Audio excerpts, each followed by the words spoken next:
अस्सलाम वालेकुम। ये सऊदी अरब से PIA की फ़्लाइट देखें, SOPs देखें। इसमें हाथ धोने के लिए एक साबुन तक इन्होंने नहीं रखा हुआ।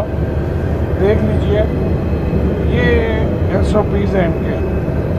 ठीक है जी, ये हाल है। कोई सैनिटाइज़र नहीं है, कोई डिसइंफेक्ट स्प्रे नहीं है, कोई एडिशनल इस तरह की कोई चीज़ नहीं है।